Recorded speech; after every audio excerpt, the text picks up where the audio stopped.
There's a story in the Bible about God providing manna from heaven, food to sustain the Israelites while they were wandering in the wilderness. But it never said specifically what it was. What was this manna from heaven? When I asked that question, I had no idea how much my life was about to change.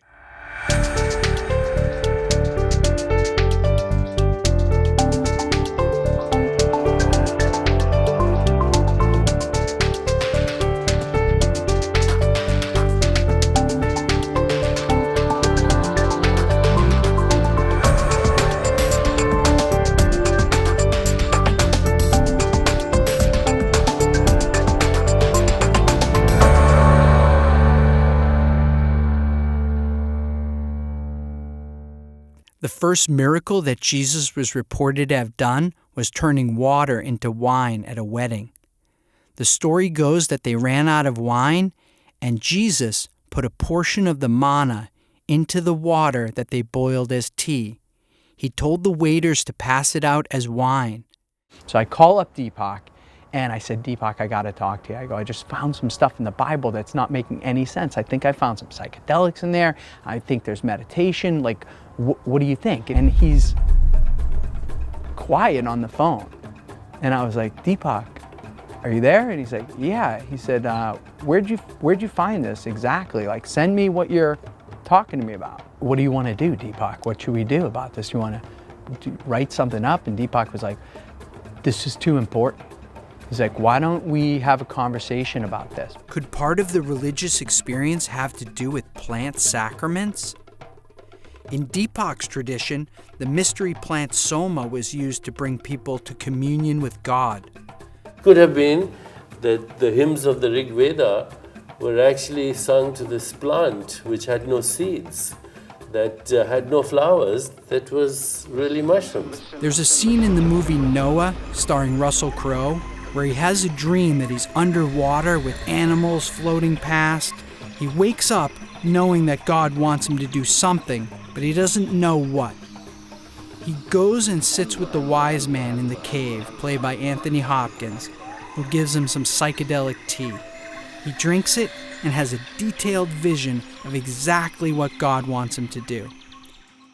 First of all, that's a possibility. Yep. Secondly, why does our brain have receptors to these things? Well, because we are part of the same nature.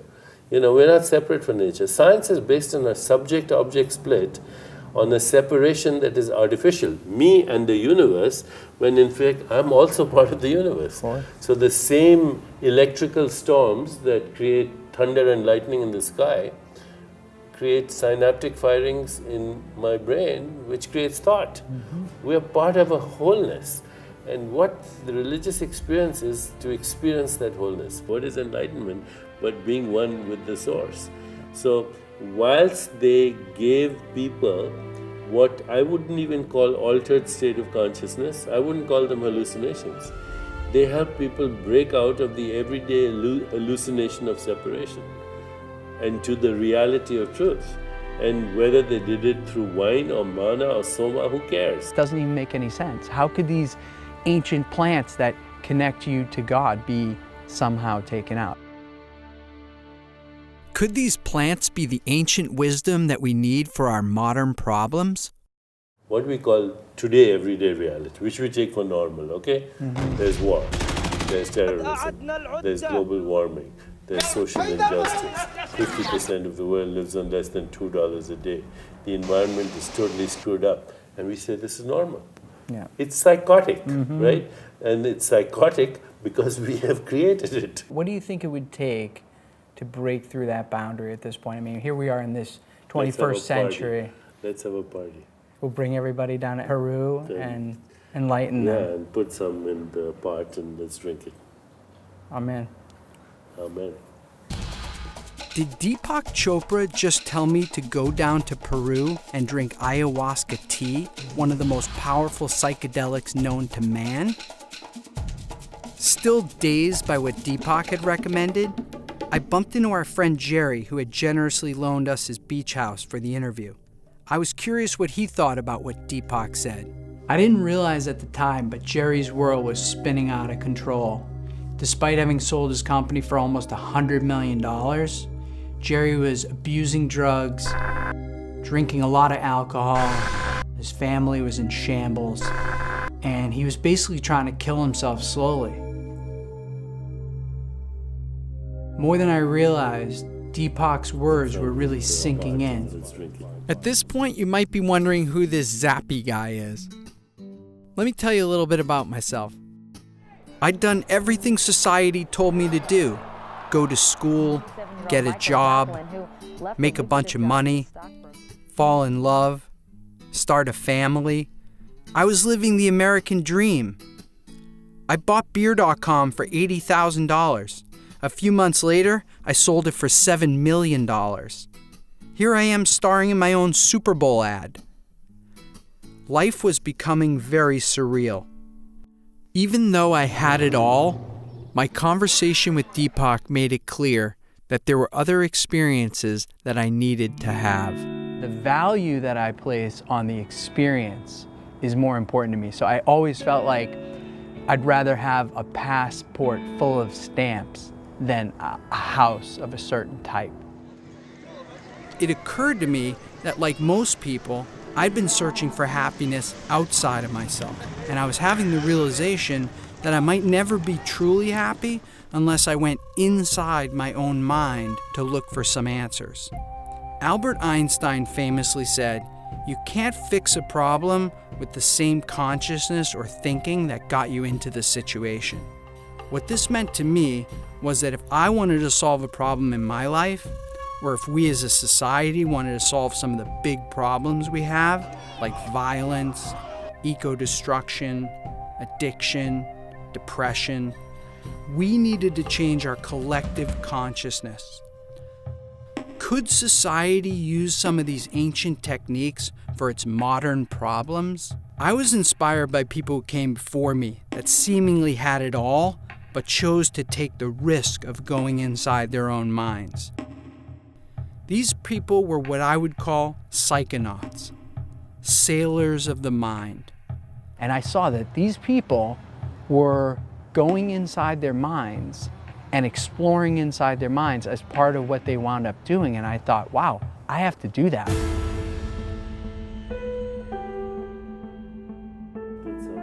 Put some in the pot and let's drink it. I figured before I got too extreme and sat with a shaman, I should go out and talk to some of Deepak's friends about our so-called reality. If you only identify with the realm of 3 dimensions, if you only identify with the realm of the body, if you only identify with the mortal circumstance and the mortal experience, then to that extent you are at the effect of those circumstances. Faith is standing on the conviction, standing on the knowledge and the conviction. There's something way bigger going on here. What we see is only a small portion of the total reality. See, we have 3 states: waking, dreaming, and sleeping. But beyond that, there is a state where it's neither of these 3. But there is a restful alertness that dawns deep within.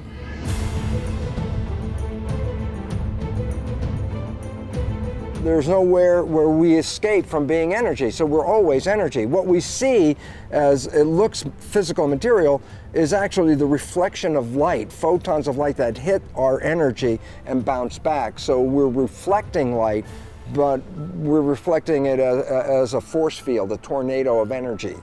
If we can stand within the unreal world, the ultimate unreal, that appears real, that seems limited by the laws of time and space, and yet have faith in the realm beyond, that literally invokes that realm into being.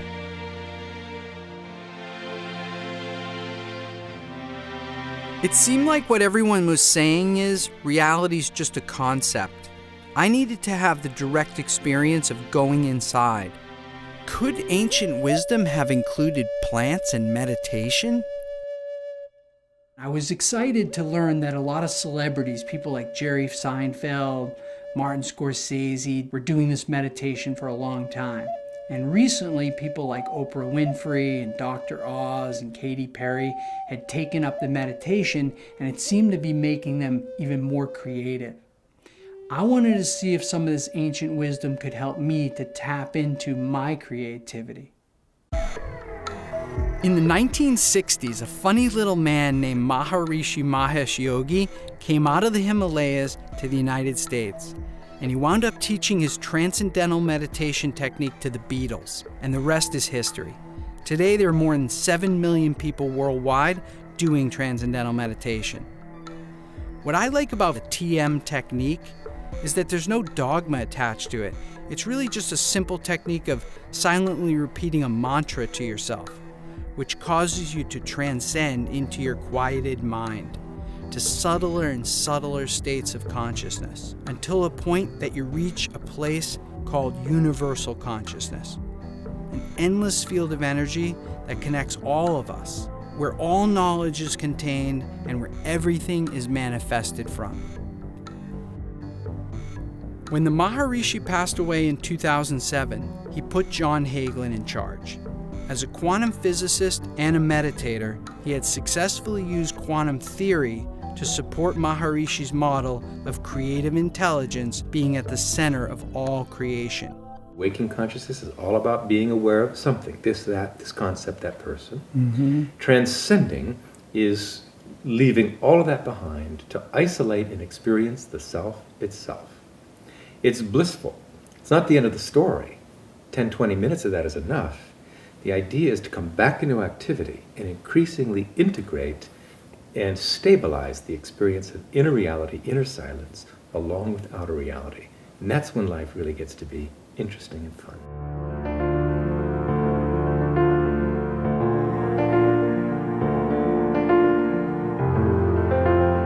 The mind has two aspects to it. It's the brain, this which is very concrete, you can measure it, you can touch it, but it's interacting with this field of consciousness.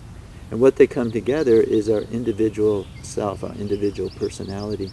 And that's what most people think they are. I'm 5'11", I have this education, I'm this part in society, I have this amount of money. But it's not fundamentally who you are.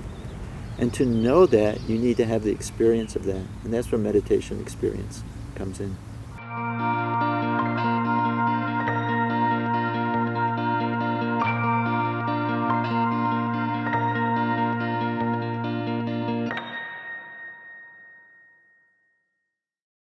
It was found that square root of 1% in some cities here and there, and it does create positivity in the atmosphere, in the tendencies of the people. What excited me about this was that if we wanted to change global consciousness, we only needed a critical mass of people tapped in. When I found in the Bible verses that said, "Be still and know that I'm God, the kingdom of heaven is within," that's what the meditators are saying. It's so obvious, it's right there. The Bible is saying, meditate. These days, religious affiliation is shrinking.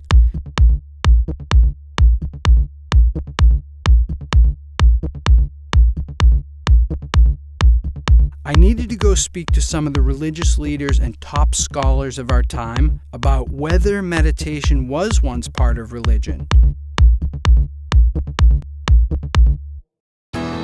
When it comes to religious leaders, there's no one more high profile than Joel Osteen. I wanted to ask Joel what he thought the manna from heaven was. I've always thought that it was like bread, like a mushroom or something. That's what I heard. That's what I heard. Yeah. I'd like it if it was mushroom. It could sustain them and... Wow, I did not expect that. Bible descriptions from Moses and Jesus sound more like mushrooms than bread. In fact, every other miracle that Jesus is reported to have done was after they drank the mushroom tea. St. Mark's Basilica in Venice, Italy. Here's all the disciples, here's Jesus, and giant mushrooms behind him. Oh, very cool, yeah. So, got Jesus over here with these giant mushrooms behind him, planted. Jesus with the giant mushrooms behind him.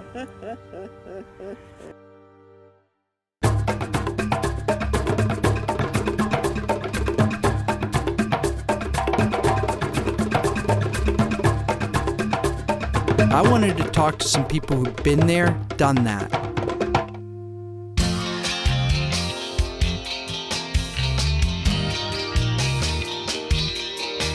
I've probably had as much psychedelics as anyone alive. When you fall away for a minute, something happens. That's actually the beginning. And now you have to relearn the world just like you were a baby. What I found makes ayahuasca very special, number one, is it's the only mind-altering substance that needs more than one substance. And the other fact that's interesting is that both of these substances, the MAO, which is harmaline or tetrahydroharmalol, or the DMT, both of these substances are produced in every mammalian nervous system. So there are substances that our body produces. Filmmaker Foster Gamble's documentary Thrive shattered many of the myths that we've been presented by regular society that keep us slaves to our so-called reality. So it seems to be a natural inclination to alter our consciousness somewhat. And I think one of the reasons for that is when we alter our consciousness, we can see our daily consciousness in a new way. And it shifts, tends to raise and expand our daily consciousness. And to me, that's the point. And if we can use substances, whether it's broccoli or ayahuasca or C-sharp major, to give us a glimpse of what's possible for human beings, and specifically, what's next for me? What am I ready for? When my consciousness separated from my body, it changed the paradigm entirely. I realized, aha, there's something more than this meat vehicle that we have. And that one realization set me off writing all night furiously until the dawn, and it just reevaluated my whole philosophy. And from that point on, I've been on a journey of experiential spirituality, finding the answers myself, and the plants have been the greatest teachers in that quest. Many times there's a huge benefit with one experience because it really gets to the core of what's been happening. So it's almost like 10 years of therapy in 7 hours. Kundalini yoga icon Gurmukh teaches many celebrities how to journey inside using the Kundalini technique. She had her own experience with mind-altering energies. I do not regret anything I've ever done. People say, I did drugs. I say, well, so what? It got you here. Forget it. I've met other people that I wish they had because I feel they can't go through the barrier. They can't go into that sixth dimension. However you want to look at it, it's going to be the unknown, and you have a choice, fear or faith. Faith that you're going to come out all right, that the lessons are going to be valuable, and that the medicine will guide you, or fear that something else is going to happen. It's going to be the unknown either way, so might as well choose faith. There are times in life where through different means, and God works in mysterious ways, we're shown the mountaintop. It's like through grace. It's like the hand of God lifts us up and just shows us the mountain. I owe a definite debt of gratitude to my experience with various substances. I can't endorse it unless you're at a certain space, in a certain environment, with certain true healers, because it can run havoc, just like LSD did. They are powerful, transformational tools and have to be respected. And if you approach them with enough humility and respect, I tend to believe you'll be fine with them. People are afraid that when they go down there and do these medicines, they're going to lose the things that they love the most about themselves.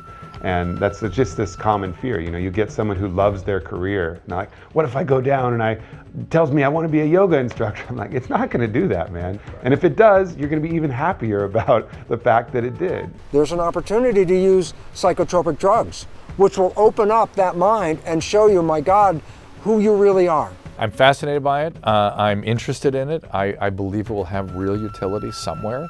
It's too soon for me as somebody that's trained to, a certain way, do no harm, help, really be clear about what you're doing. We're not clear yet. Whatever it takes, whether you do the drug or whether you do the meditation exercises or whatever way, I don't really care. There's no doubt in my mind that the first indication, the first formal use for hallucinogens will be at end of life. Because it's clear what I'm reading and seeing in the research is that it improves our ability to be connected with something and feel okay about the dying process.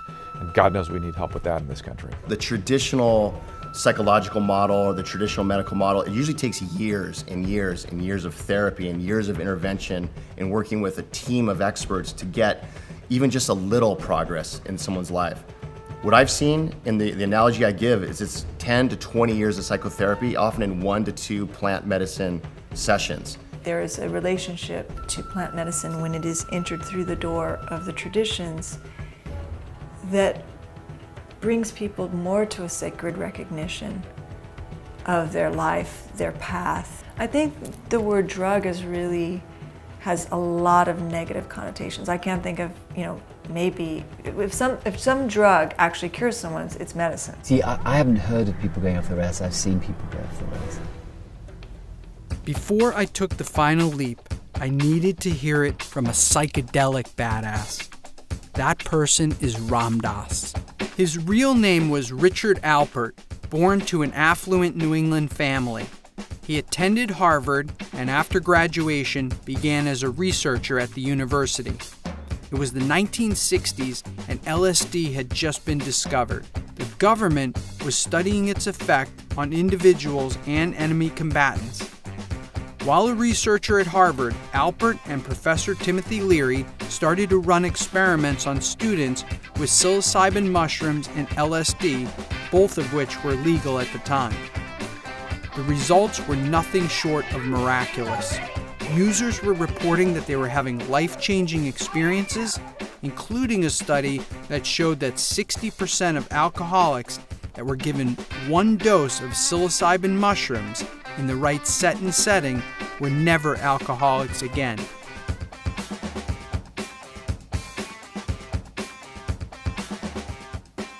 How could everybody not know about this?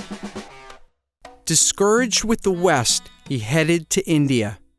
His guru named him Ram Dass, and when he came back to the United States and published his book, Be Here Now, he was followed around by massive groups of young people. If anybody has the right intent to want to go to their own spiritual insides, the psychedelics are wonderful for them. Wonderful. Would you recommend that somebody Yes. looking? Yes. So seekers should go find a shaman. Sure. And go down and... Sure. That was it. I was going to gather up a group of friends who wanted to take the risk and go as deep into our minds as humanly possible.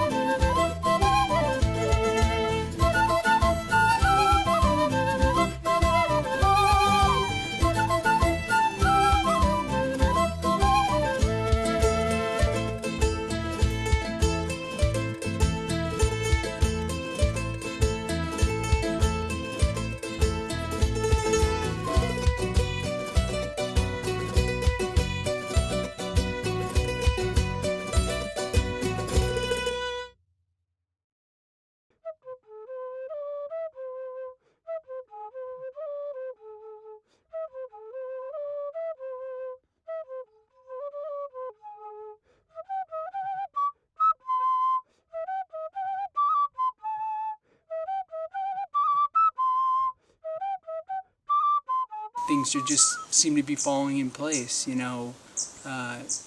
feels like it's guided. It feels like it's meant to be. So for me, I'm just letting it go. I just assume every miracle that is going to happen is about to happen, and I should just kind of enjoy it and let it happen.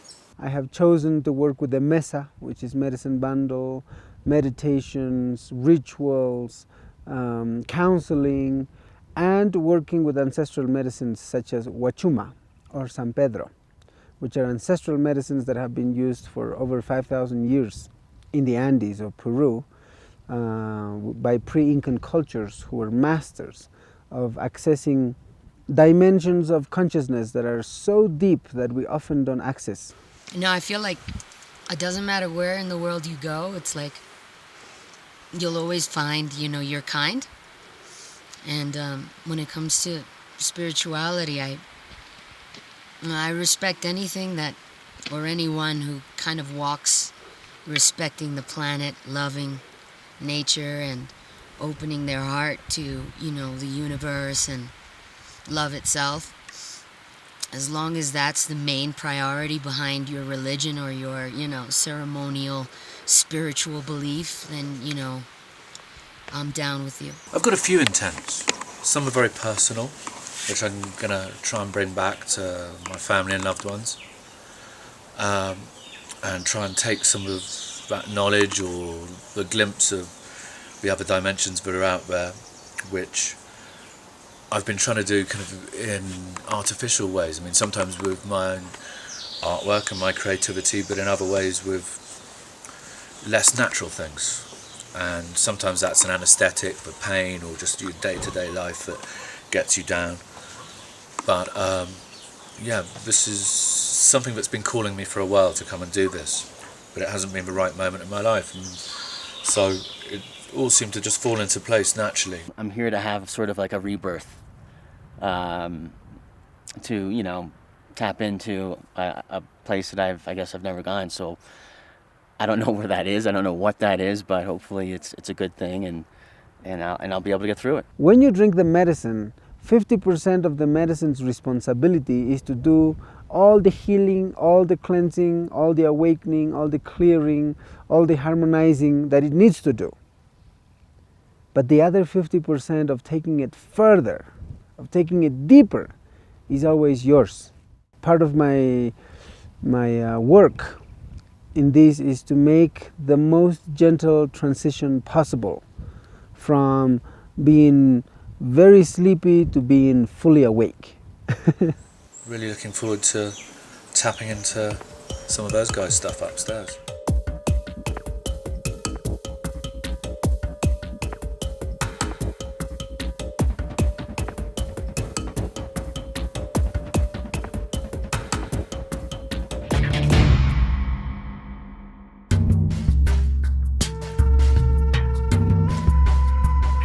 The San Pedro trip was gnarly. It was really insane because Freddie Puma, the shaman that introduced us to the catalyst to a spiritual journey, which was the San Pedro, the drink. He so in tune, that guy. And I recall, being at the top of the mountain, at this plateau where we all, we're just so tired from this massive, high altitude trek, and we're finally, getting some air, and you're looking off at these amazing clouds that are flying right at you, and you're at the precipice of this mountaintop, and you see hundreds of feet below you, and I got this enormous sorrow that I was just overwhelmed with. And the sorrow that consumed me was something that I've been carrying for many years, kind of like a little rebellious anger, like, why am I here? Like, Dad, I didn't knock on your balls, to come out into this, universe kind of anger that I've been holding since I was a teenager, you know what I mean? Why stay in the chaos? Why suffer? Why struggle? When you can liberate all of that and be of higher service while being gentle on yourself. I know that you need your ups and downs so that you can be human and enjoy life and transition, because it's part of the beauty of existence is to be sad and enjoy happiness. You need to know both sides. But this overwhelming sadness wasn't mine. It didn't belong to me. Ever since I was a little kid, it didn't belong to me. It's not mine. I'm a passenger, like Iggy Pop says, you know what I mean? I'm here to ride this, and in a respectful way, respect everything that I come across, and, walk my path with love, and, say goodbye after my journey's done. And he came out, and I felt this warm energy behind me, and there he was, while I was on the rock, overlooking the clouds that are flying towards me. I was crying, And he touched my shoulder and he said, "It's not yours. Let it go."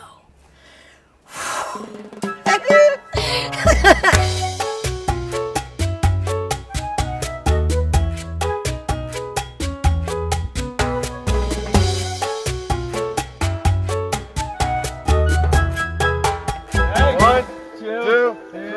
All right.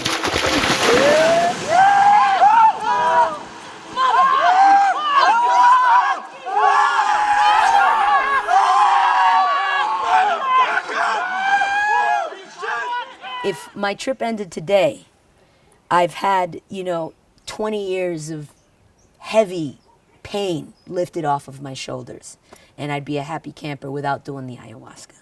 So, I'm feeling really, really, really, really light on my feet, happy, appreciative, and receptive. Very feminine, I'm such a tomboy. It's kind of about time I step into my femininity. My full intent coming down here, my macro intent was to try to share with everybody in the world, for that matter, the fact that there's different ways to see reality, and that we sort of in this moment of chaos need to take a step back, everybody, and just try to see things a little differently. The only way that you're supposed to fulfill your role is by being yourself. That is the heightened you. You attract more love and you attract more energy. One of my intents and one of the things I asked for was to face my fears. And I realized that, no, I don't need to face my fears. My fears are not going to go away. First, I have to accept myself with my fears. Each person have a pattern. And that pattern is 50% woven by the person and 50% by the divine. Ayahuasca is capable of changing that whole pattern. From being one person one day, the next day you're completely another person. I'm open to light and love and just good vibes, and anything that isn't on that vibration or frequency, I'm just like, I don't even see you, you don't exist. So that's how I'm walking into this ayahuasca trip. I'm just in a very receptive place. I just, I know what I'm about, I know what I stand for, and I know what I resonate with, and, I just hope to walk that path, and, whoever's walking along that path, I hope to meet you, and we can join hands and, take this trip together,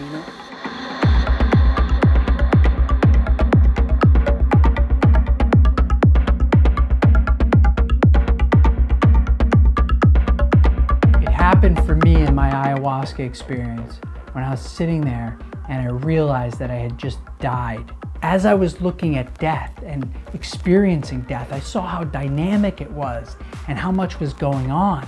And I realized that I never needed to fear death again. It was totally liberating. And as I spent time in this ayahuasca experience, I realized that I was sitting in a place where I could ask any question. I could go into the future, I could go into the past, whatever I wanted to know. So I'm going to ask a big question. So I decided to ask, why do bad things happen? And immediately upon asking that, I was ripped out into the edge of space. Back to where when you're a kid, you go, yeah, but what's past space? And people go, oh, more space. And what's past that? More space. I was out there on the edge looking at everything in the universe basically contained, like God would look at it. And as I'm looking at it, Spirit said to me, you see that? It's totally balanced. It's perfect. And I looked at it and I was like, wow, that's true. It's totally balanced. It's perfect. If something happens over here, it'll just be made up over here. And as soon as I had that realization, I was sucked right back in. I was sitting in the room again. And as I was coming out, I just started to laugh. I was laughing and I realized that I had just gotten the entire human cosmic joke. Here we are with God, the man with the white beard, and Buddha and Muhammad and Jesus, all these men. And I was with God, and it was a woman. That has stuck with me every day since my ayahuasca experience.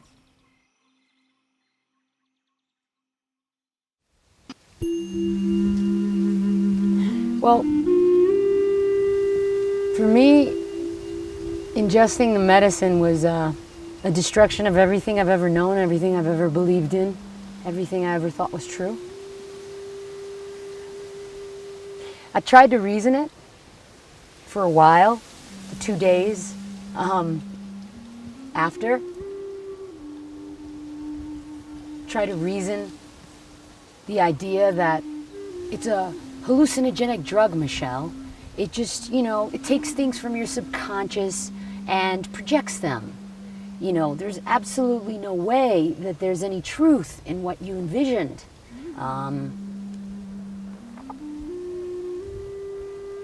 That it's just a trip. You read tons of books on alchemy, you have tons of, information about symbolism and religion deep embedded into your brain since you're a little kid.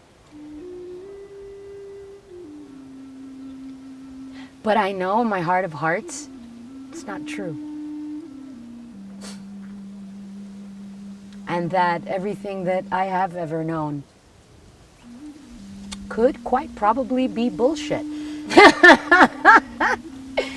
And it makes me happy. I felt a peace and calm that I've never experienced in my life. An overwhelming feeling that I could relax instead of constantly macheting my way through life with my urban armour on. It just stripped everything away and put me in contact with something that was a benevolent higher power, is the only way I can really describe it. I had such a hard time in the middle of it. I know,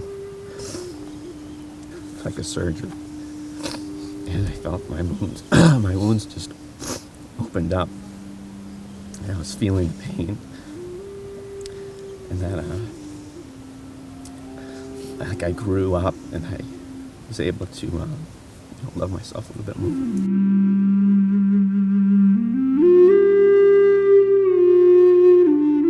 Once I got through that hard part, or the part that I needed to get out, it was just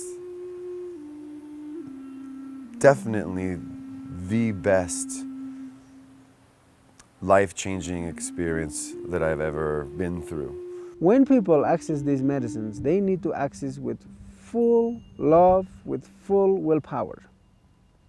Otherwise, they need to find other ways. People will transcend anyways.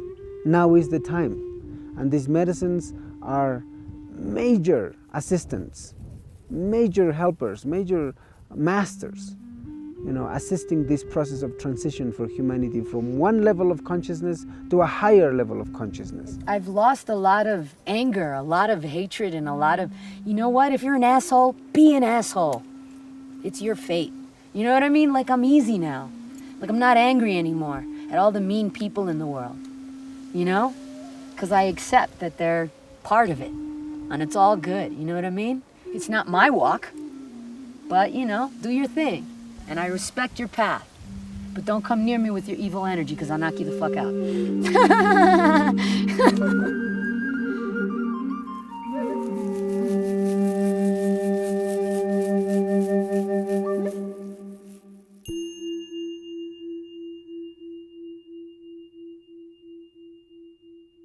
It all comes down to intent for me.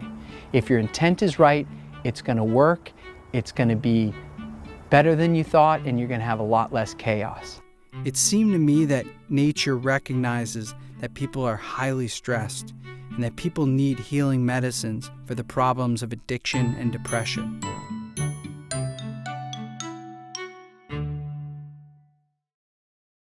I kept looking for ways to transcend on a daily basis, and I was introduced to Sri Ravi Shankar and his breathing technique called Sudarshan Kriya. The technique is being done by millions of people, including prisoners and inner city youth who've been trained by Sri to use the technique to overcome their physical environment and give themselves internal strength. Sri's logic goes that when we're born, we draw in our first breath, and when we die, we let out our final breath. But most people think nothing of it in between, when in fact, breathing may be our most valuable capability. Breath is an important tool, For every emotion, there is a particular rhythm in the breath. And if we attend to the breath by manipulating your own breath, you can slip into the altered state of consciousness. at will.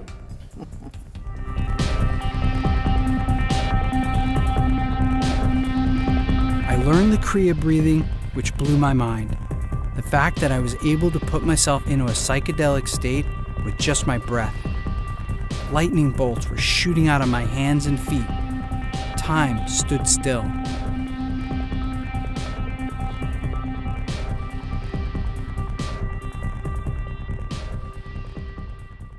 I continued to get together with my friends to talk about our experience and how we were integrating our psychonaut training into our lives. There's a whole group of scientists, very few, but enough, who are saying maybe brain doesn't produce consciousness, maybe brain filters consciousness. You're saying we're transmitters? You're transmitters. Cool. And what you're transmitters of is that infinite potential that you spoke of, that field of possibilities. And so when you start to break down the boundaries, then all that's left is the infinite. So the boundaries are like your prejudices, things They're all that you know that you've concepts, accumulated throughout life that you either repel or are attracted to? Yeah, every boundary is a conceptual boundary in consciousness. This is an Earth rover. This gives me an opportunity to come to this planet, step into this suit, have these life experiences, be creative, and marvel at this planet that we come to. And it's so funny because A, I started this whole thing not spiritual. B, once I saw the nature of the cell membrane, the self-receptors, I said, oh my God, instantaneously I had to recognize if you buy the science, then it's not is there or is there not, there's a spirit. So it really helped me to bring my scientific mind and my kind of spiritual experience together and realize they're not different at all. We're just discovering through all these pathways how all of that is one. After I started to really journey with the plants was when things sort of changed. When that older boyfriend of mine, I was like 24 at the time, and he told me I was an idiot. And he said, you're very passionate, but you have nothing to back up how you feel about the world. You don't read, you don't have, you read one book and you can get 20 years worth of research in one book. And he kind of like opened up my mind to do research and to fill my mind. Now, when I see the world, I do a psychedelic, I think metaphorically, I think on so many different layers, and of course I enjoy the moment too. I can chase sensations like any of them. I love to feel good and have fun and interact with people, but information is so beautiful. And if we could just tap into the reservoirs or fountains of the people before us, you never know where it could take you. When I lost Paul, I was like, I went through about a year of just being like an animal.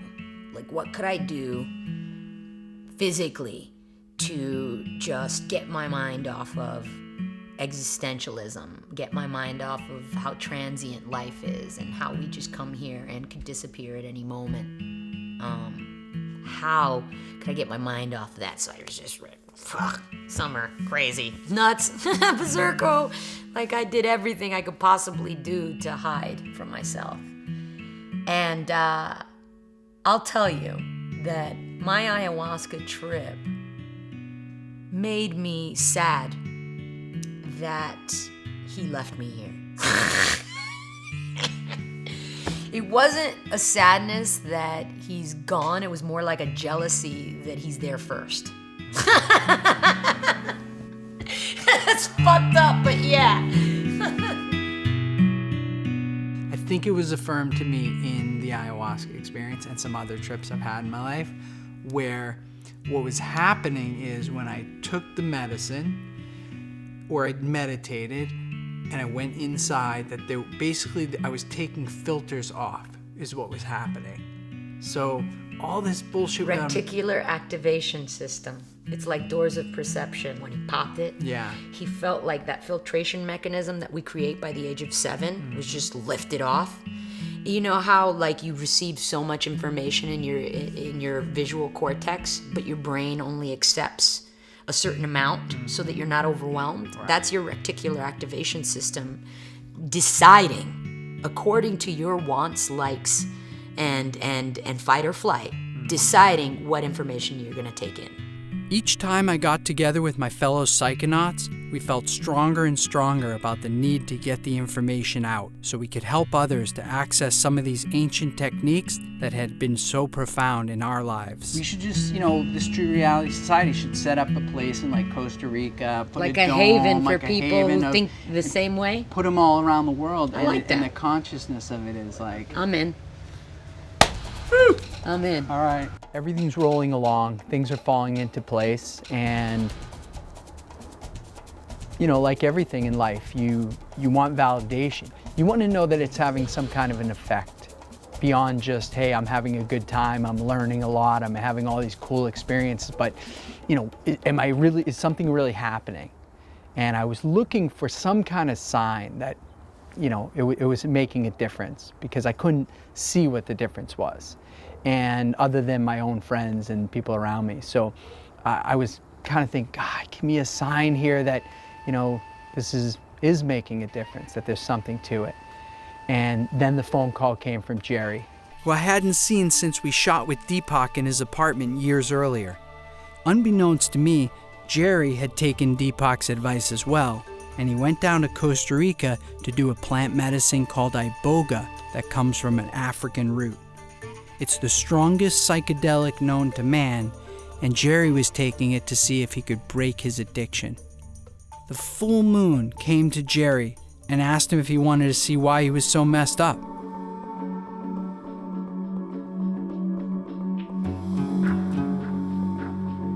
Because of my life, I had like addiction issues, tons of women issues, ego issues out the gazoo, smoking, drinking, you name it, I was a fan, right? So I said, what's wrong with me? And so what happened then is that my body went to a house that I hadn't seen in 48 years. It was my grandfather's house in Scranton, Pennsylvania.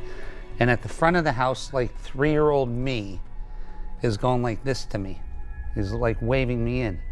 And I'm looking at the floor, and there was, as a kid, I knocked over cranberry juice or grape juice, and it hit the wall, and that stain was on the wall.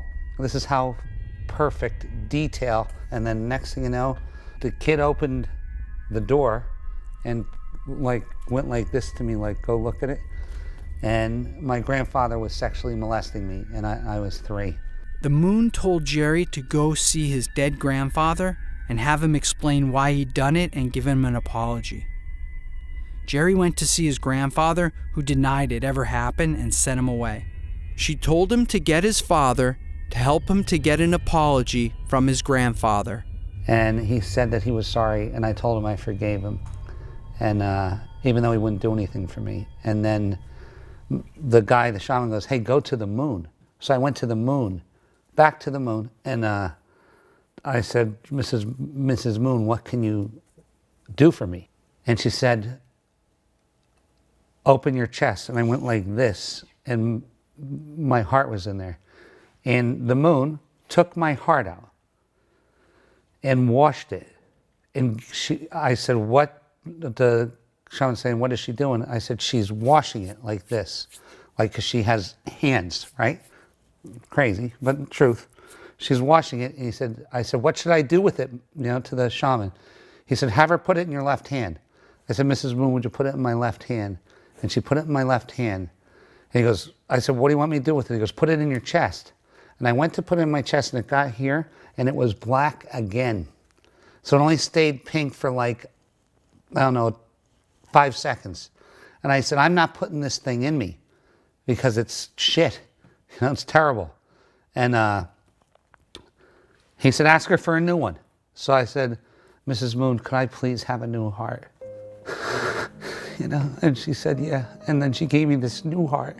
And then I said, what do you want me to do with it? She said, put it in your left hand, put it in your chest. And then the next day, I was a different guy. He hasn't touched drugs since, and he's able to have a drink socially without needing to get drunk. He's reunited with his family, and for the first time, he's in a real relationship. The first time I was invited to do plant medicine, I thought the person was crazy. I was like, you're gonna take a drug to get spiritual? I don't think so. And I wanted nothing to do with it, and it freaked me out. You know, my mom's a meth addict, and I was a meditator. And finally, this woman who's like just a love in my life invites me to go, and I couldn't say no. So I went, and that night, she told me, set some intentions of what you want to see. And I said, okay, I want to see why I keep attracting the same psycho guy over and over and over with a different face, sucking the light out of me. And the second thing that I wanted to see was, what was I here to do? And so that night was just one of the most amazing nights of my life. I was shown exactly who I am, what I'm here to do, and exactly why I kept attracting that same psycho guy over and over and over again. It's just amazing because Jerry and I wake up every day and we're just like, wow, is this our life? Like, we just feel so blessed to be in love with our best friend and to be doing what we love. Immediately when I came back and my kids saw me, they knew I was a different guy and they knew something changed. As soon as he walked through the door, I can like visibly see a difference, let alone when I was actually talking with him. I was like shocked, you know? I was like, well, I gotta give this thing a whirl. If it could turn him around 180, what could it do to me? The first time I saw Gerard after he did plant medicine, he didn't even have to speak or say one word to me. I could tell as I walked up to him, about 15 feet away, I knew he was a changed person. The chances of someone coming out of that severe of a lifestyle case is very rare. I didn't want to drink anymore. I was smoking 2 packs of cigarettes a day, went from that to nothing immediately. I can't even think about doing drugs. Like I wouldn't even have the thought to go do some drugs. He's like Zappy. Not only did I take plant medicine and break my addiction in one session, but I've actually opened up a center for people to come and expand their consciousness, heal themselves, break addiction, and it exists. And I was like, oh my God, it manifested from that conversation with Deepak that day where he said, stir it up in the pot and drink it.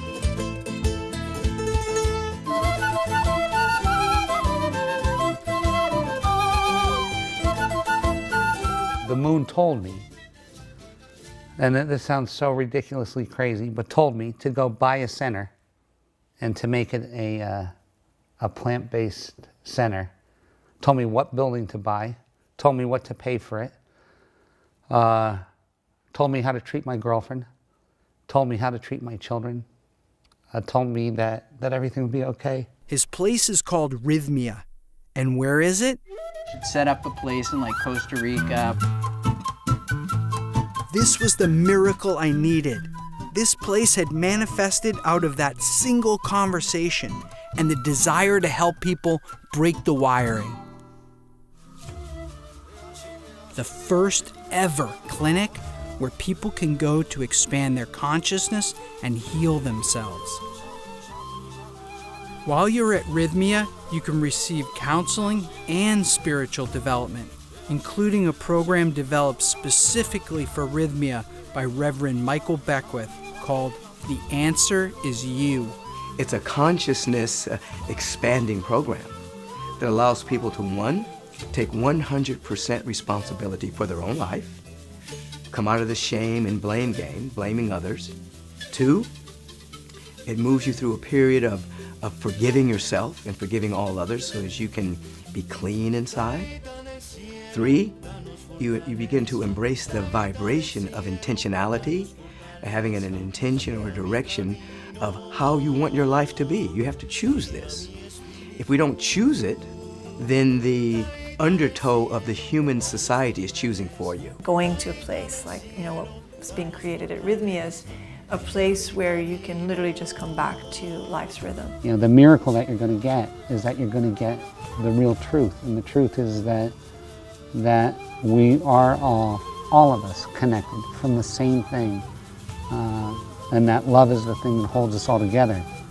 And when you get to that truth, that's the whole thing that you've been running from your whole life, is that one truth. And then you come and you come to a place like this and you get to see that that's the truth, then there's the miracle. And then you can walk away and go, you know what? You know, I lost everything this weekend or this week, but I gained my life. And what more could you ask for in a vacation?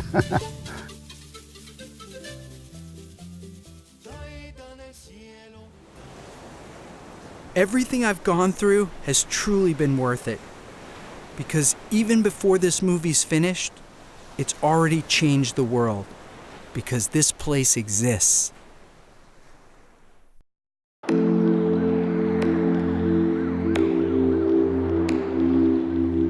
Every act that comes from purpose is supported by nature and has the potential to change things in ways you could have never dreamed of.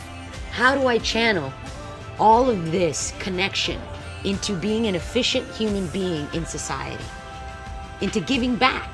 Because for me, love is everything. But you have to almost have a way to re-enter the ayahuasca experience almost on a daily basis to stay tapped into it. And that has to be through meditation or through something that will deliver you back there, if only for a moment.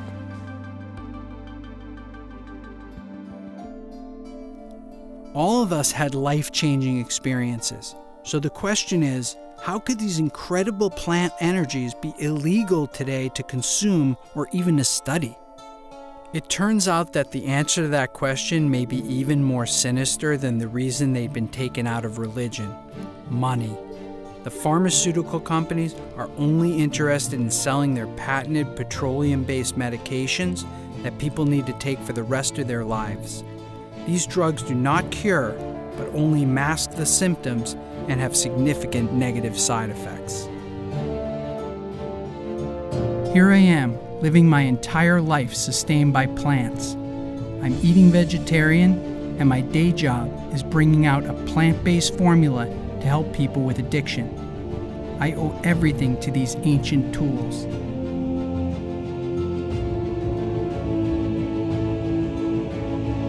Plant medicine, meditation, breathing. These are some of the tools that were once part of the religious tradition. It's time to bring them back.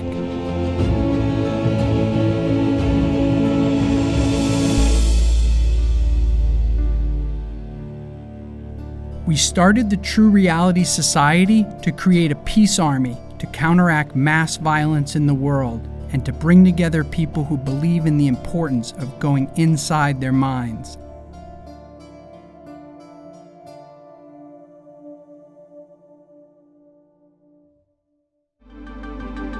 When the sun comes up, I know I've lost it.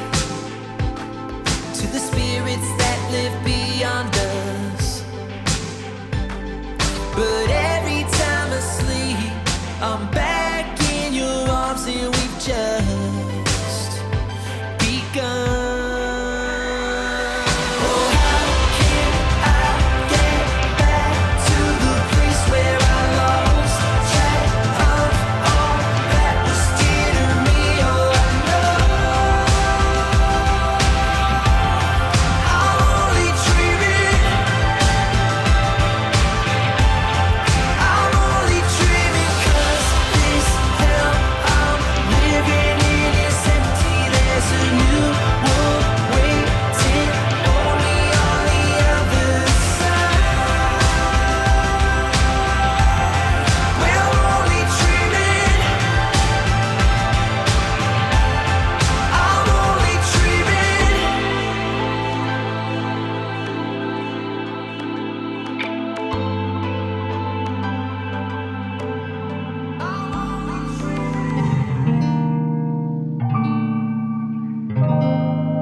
shall shine a light.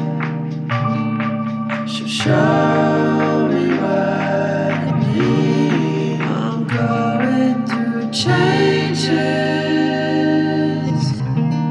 always changing faces.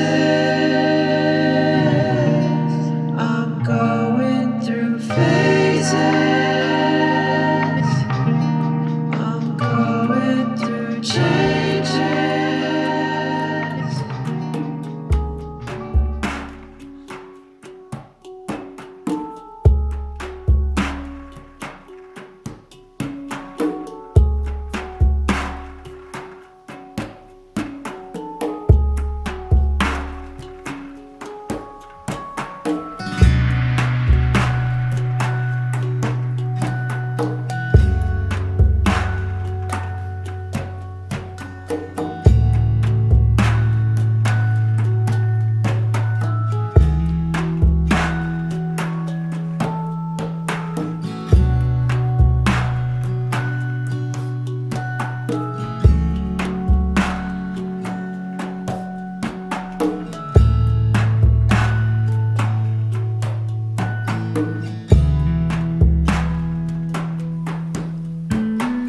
Om Shri Mahalakshmi Namaha. Om Shri Mahalakshmi Namaha. Om Shri Mahalakshmi Namaha. Om Shri Mahalakshmi Namaha. Om Shri Mahalakshmi Namaha. Om Shri Mahalakshmi Namaha. Om Shri Mahalakshmi Namaha. Om Shri Mahalakshmi Namaha. Om Shri Shri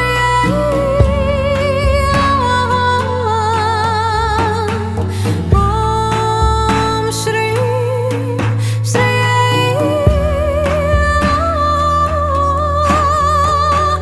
Om Shri Shri Om Shri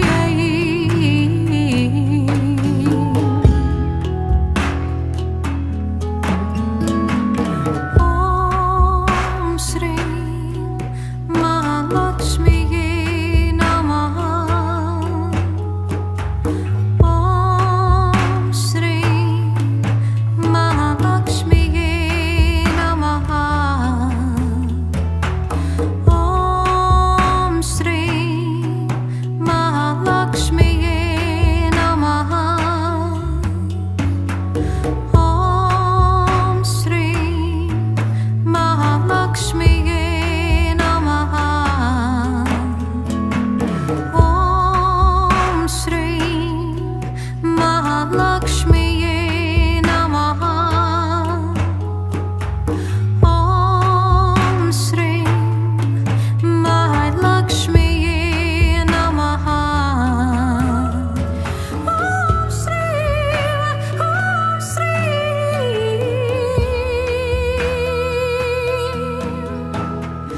Om Shri Mahalakshmi Namaha.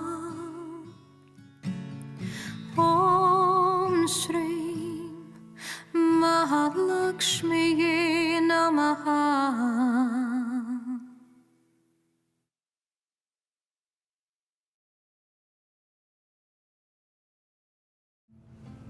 Breathe in slowly and then breathe out slowly. On the in breath, perhaps having the thought peace. And on the out breath, the thought joy, peace. On the in breath and joy on the out breath.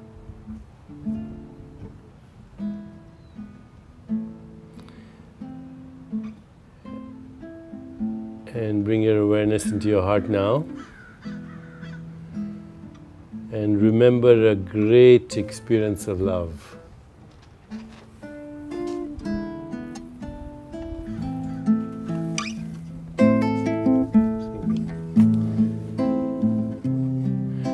Remember a great experience of compassion. A great experience of joy.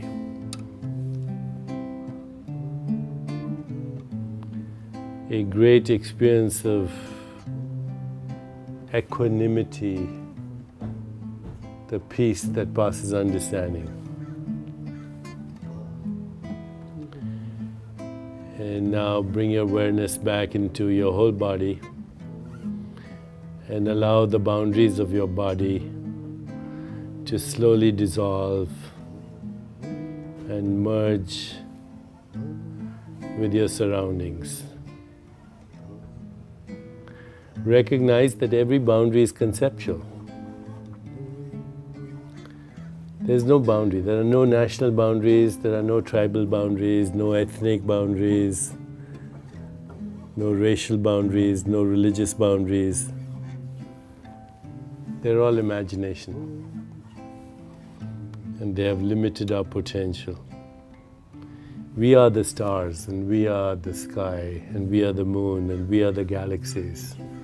We are the cosmic horizon, we are the Big Bang, we are the laws of nature, we are Planck scale space-time geometry where everything dissolves into all possibilities, where Platonic values like truth, goodness, beauty, harmony, evolution are embedded as the essential raw material of the universe, where there is mathematical truth but also musical truth, where there is the poetry of the universe and the dance of the universe, and we are that dance. The Sufi poet Rumi says, look at these worlds spinning out of nothingness, this is within your power. We come spinning out of nothingness, scattering stars like dust. Out beyond all ideas of right doing and wrong doing, there's a field. I'll meet you there. So remember the field that you went to. It was beyond right doing and wrong doing. It was the field from where we come and which we long for. I'll let Roberto finish his Peruvian shamanic song.